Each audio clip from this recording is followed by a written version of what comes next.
realize that unlike us, most toddlers nowadays already know how to use an iPad or surf the net. Which raises the question, are moms supposed to allow them to have access to these things at such an early age? That's right. To help us answer that, we have Michele Alignay, co-author of Growing Up Wired, Raising Kids in Digital Age. Michelle's also a mom of an 8-year-old boy named Migo and a 5-year-old daughter named Maia.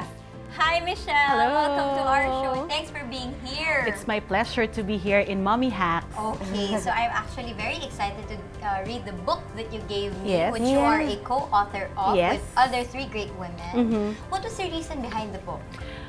We noted that we have a lot of concerns now with children, teens that are into digital media. So the phase of learning and family life has changed over the years because of the influx of technology and gadgets. And then the aim of the book is that how we parents, especially us young parents, can manage and balance the use of media with real life without exposing our kids too much to what they cannot have yet, and while giving them a dose of what they should have in the real life to enjoy, to be free, and to play. Yeah. To play. So here it says, in the book, it says that our children are digital natives and Yes. we parents are merely digital immigrants. What does this mean? Okay, literally the kids are now born with a gadget at their fingertips. You don't need to teach them, they automatically know how to navigate a smartphone, the tablet, and even the computers. But we were the generation that who needs to learn. We saw how the mobile phones evolved from the analog to the digital. So us are learning to migrate from the analog to the digital age. Earlier, you said that to not let them have too much of something they shouldn't enjoy yet. Yep. So it seems to have a specific time. So how early or how young should a child start, or how old?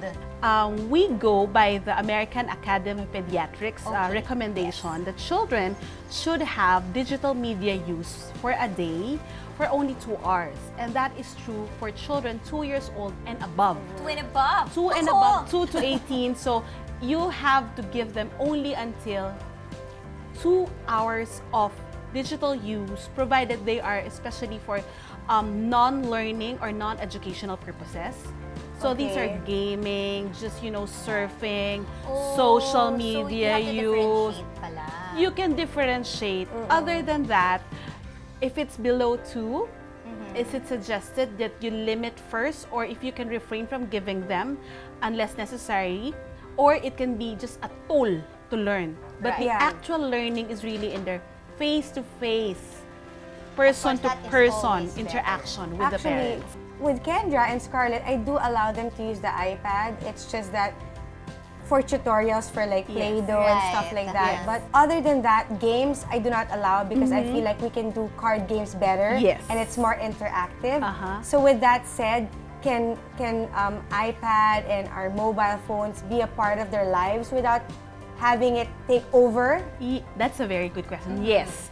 For me, I agree as a mom and as a co-author of the book, as an educator, we should be there to manage it with them. So use it as a tool, like what you said. They use to view videos to be able for them to do actual manipulatives, like the clay, their clay. So it's educational. It's in for a way, educational right? because they use it not just to entertain themselves, but to learn For a something purpose. so that in real life they can actually apply.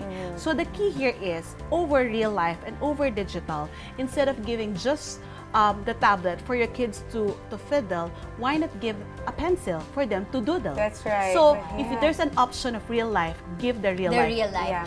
One question would be, what is the negative effect or positive? I really wouldn't know. And is there any way to reverse that? Yes, let's go first to why we should not be giving them too much. Okay. One is that developmentally wise, their brains, the young kids' brains, are not ready for too much stimulus. So if they get used to the very quick pace of what's in multimedia, their brains and then their learning process becomes too fast. So when you uproot them and bring them to real life, there is difficulty of really sitting down, listening to mommy, listening to teacher who's always slow. Okay. Okay? Yeah. So that's So the we're difficult slow na pala part. compared We're to the slow tablet. compared to the tablet, Yes. right? So another one, can mommies reverse? Yes. Okay. But you need to do your part, moms. Okay. We need to be there. So how is that?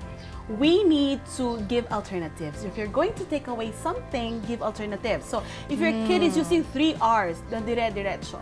I mean straight, 3 R's. Taper it. And then provide alternatives. Okay, I'll give you 1 hour of tablet use, but come on, let's read a book. Let's get a paper. You like drawing? Come on, let's play outside. Let's play with a ball. Give real life engagement. So Right. taper it, unti-unti, until you were able to finally strike the proper balance. Right. The key is also 1 hour is to 1 hour.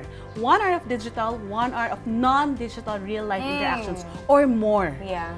What games would you say are acceptable, or what activities would you say are acceptable, if you have any in mind for kids? For kids, Yeah. my kids play with card games like yours. Okay. Deal, Monopoly, Yeah. board games are good.